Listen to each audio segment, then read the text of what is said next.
What if I told you this? A country with the world's second largest natural gas reserves and the fourth largest oil reserves.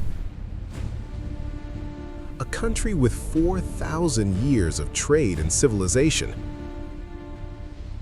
still managed to break its own economy. Not once, not twice, but across 4 straight decades.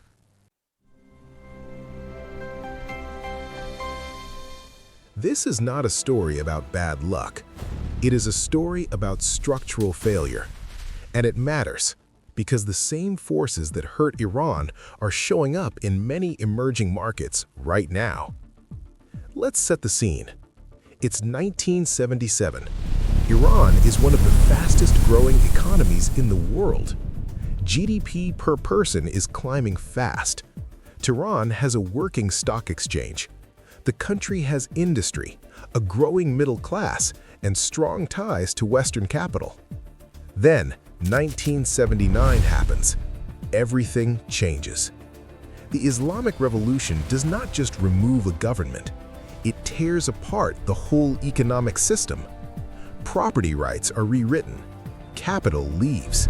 The private sector is pushed aside, and much of the economy moves under state control. Then comes the second shock, war with Iraq. From 1980 to 1988, Iran burns through reserves. Oil facilities are hit. And the country loses an estimated $500 billion in output. Before recovery can begin, a third phase arrives: international isolation.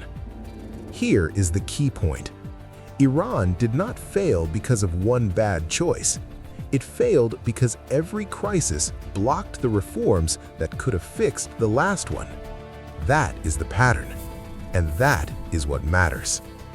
Let's break down the choices that shaped Iran's path. The first was this: ideology over institutions. After 1979, economic policy became tied to religious and political doctrine. Price control spread. Traditional interest was restricted. The state expanded subsidies on basic goods. On the surface, that sounded fair, but it damaged the most basic thing a market needs: price signals. Prices tell producers what to make. They tell investors where to put money. Take that away, and the economy loses its sense of direction. Iran did not just distort the market, it blinded it. The second choice was this: oil revenue over tax revenue. This is important.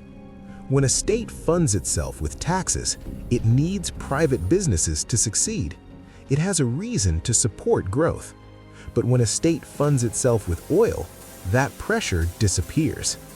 Iran, full of oil money in the 1970s, never built the deeper systems needed for a broad private economy. And that has a simple consequence. If the government earns from oil, has no structural reason to care whether your business succeeds. That's not speculation. That's institutional logic. The third substitution: control over competition. Post-revolution, enormous economic power flowed to state-linked entities: the Revolutionary Guards, the Boneyards, quasi-public foundations, state banks. These institutions don't compete on efficiency, they compete on political proximity. For any private entrepreneur in that environment, the playing field isn't uneven, it doesn't exist. You're not competing against a better product, you're competing against an entity that controls your access to credit, raw materials, and regulatory approvals. Now, the numbers. In 1977, Iran sat firmly in the upper middle income tier globally. By the early 2000s, it had lost roughly 40 to 50 years of relative economic development compared to peer nations in East Asia. Take South Korea and Iran in 1960. Similar GDP per capita, both resource-endowed, both with large populations. By 2020, South Korea's GDP per capita around $31,000. Iran's, even before the harshest sanctions, $5,000 to $7,000 in real terms. That gap isn't explained by sanctions alone. The structural weaknesses came first. The Iranian rial has lost over 99.9% of its value against the dollar since 1979, one of the steepest currency depreciations in modern history for any major economy. Inflation averaged above 20% annually for most of the past 3 decades, with spikes to 40%, 50%, even 70% during crisis periods. When inflation runs that hot for that long, 2 things happen. Long-term investment becomes irrational, and dollar-denominated assets become the only real store of value. Think about what chronic 30% inflation does to a business plan. Your 5-year financial model is meaningless before year 2. That's not an inconvenience, that's a structural prohibition on serious private enterprise. The banking sector tells the same story from a different angle. Iranian banks, constrained by Islamic finance rules banning conventional interest, developed workarounds that created opacity instead of innovation. Non-performing loan ratios in some state banks exceeded 20 to 25%. Credit was allocated politically, not commercially. The result? A financial system structurally incapable of converting savings into productive investment. And without that conversion mechanism, you don't get growth. You get stagnation, with occasional oil-driven booms. There were moments, genuine inflection points, where Iran could have corrected course. Understanding why those moments failed is more valuable than understanding the decline itself. Turning point 1, the Rafsanji era, 1989 to 1997. After the war, President Rafsanji attempted a real economic liberalization. He brought back technocrats, pursued foreign investment, rebuilt industrial capacity. Inflation dropped, GDP grew. For a brief window, there was genuine momentum. What stopped it? The reform threatened entrenched interests, the Revolutionary Guards, the boneyards, state banks. They had built economic empires during the war economy. Liberalization meant competition. Competition meant losing market share. So institutional resistance killed the reform before it could compound. Turning point 2, the Khatami period, 1997 to 2005. President Khatami pursued political liberalization alongside cautious economic opening.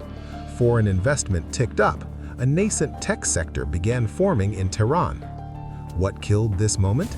The judiciary, controlled by conservatives, systematically shut down reformist newspapers, prosecuted activists, created legal uncertainty that made foreign investors extremely reluctant to commit capital. For investors, this is the core lesson of the Khatami period. Political liberalization without legal certainty is just a better-looking cage.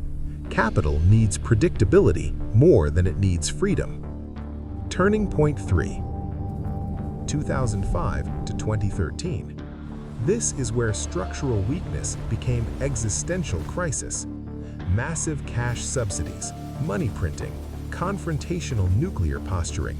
It invited the most severe sanctions regime ever imposed on a non-wartime economy. By 2012, Iran was effectively cut off from the global banking system. Oil exports dropped over 50%. The rial lost 80% of its value in a single year. And here is the paradox. The sanctions designed to pressure the government primarily destroyed the private sector, the very constituency most aligned with reform. The people most capable of changing the system suffered most from the pressure meant to change it. So, what are the frameworks here? What can we actually use? Framework 1. The resource curse is really an institutional curse. Natural resources don't cause failure. What they do is remove the political pressure to build institutions. When money flows from the ground, you don't need a tax system, a functioning judiciary, or a competitive private sector. You just need to control the spigot. Lesson for investors in any resource-heavy market. Look at the non-oil sectors. How competitive are they? How much of the professional class works outside the state? That tells you whether institutions exist independent of the resource windfall. Framework 2. Currency stability is a strategy issue, not just a finance issue. If you're evaluating a market where the currency has depreciated 80% in 5 years, you're not looking at financial risk. You're looking at a structural signal that the government cannot maintain monetary credibility. No serious long-term investment survives that environment unless it's dollar-denominated and export-oriented. Currency collapse is the economy telling you something the government won't. Listen to the exchange rate, not the press releases. Framework 3. Reform windows are narrow and they close fast. Every reformist moment in Iran, Rafsanjani, Khatami, Rouhani, followed the same arc: initial opening, institutional resistance, reversal.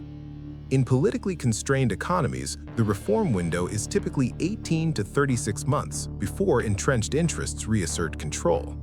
If you're investing in a frontier market undergoing reform, do not adopt a patient capital approach. Underwrite on the assumption that the window closes, because historically, it does. Let's map the failure architecture precisely. Iran's decline wasn't random. It followed a logic that repeats across failed economies. The first failure layer, institutional capture. When the entities that control regulation also control market competition, you eliminate the corrective mechanism of failure. Inefficient state firms don't go bankrupt, they get recapitalized. That protects the politically connected and punishes the competent. The second failure layer, inflation as governance. Chronic money printing isn't just mismanagement, it is governance. It transfers wealth from savers and wage earners to debtors and asset holders. In Iran, the state and the Revolutionary Guards held hard assets: land, property, industrial facilities. The middle class held rials. Inflation was functionally a redistribution mechanism. The third failure layer, brain drain as a multiplier. Iran has one of the highest rates of skilled emigration in the world. Estimates suggest 150,000 to 180,000 highly educated Iranians leave every year. That's not just a human tragedy, it's a compounding economic catastrophe. Every engineer, doctor, or entrepreneur who leaves takes institutional knowledge with them and removes future tax revenue, innovation capacity, economic multiplier effects. Brain drain doesn't just shrink the talent pool, it permanently lowers the ceiling of what an economy can become. 3 direct takeaways. For investors, the most important due diligence question in any emerging market is not what is the GDP growth rate, it is who controls the enforcement of contracts. If the answer is politically connected entities rather than an independent judiciary, your downside scenario isn't underperformance, it's expropriation. For entrepreneurs, if you're building in a high-inflation, low rule-of-law environment, build for asset lightness and export orientation from day one. Do not build a capital-intensive business that requires long-term local financing. You will not survive the next currency cycle. Build for speed, portability, dollar revenue. For decision makers, the Iran case teaches one structural truth about reform. You cannot liberalize economics without liberalizing the legal framework at the same time. Partial reforms don't create hybrid stability, they create hybrid instability. You get the risks of an open market without the protective mechanisms. Here is the final thought, and it's one that should stay with you. Iran's economy is not a story of external destruction. Sanctions played a role, yes, but the scaffolding for failure was built internally, across decades, through deliberate institutional choices that prioritized political control over economic vitality. The most dangerous economic risks are never the ones that come from outside. They are the ones designed into the system, the ones that look like policy, sound like governance, and function like rot. An economy that cannot reward competence, enforce contracts, or maintain monetary credibility is not just at risk of decline, it is structurally committed to it. And that principle, failure being structural rather than circumstantial, applies far beyond Iran. It applies to every market where you're currently building, investing, or making strategic decisions. The question is not whether the risks are there. The question is whether you're looking in the right places to find them.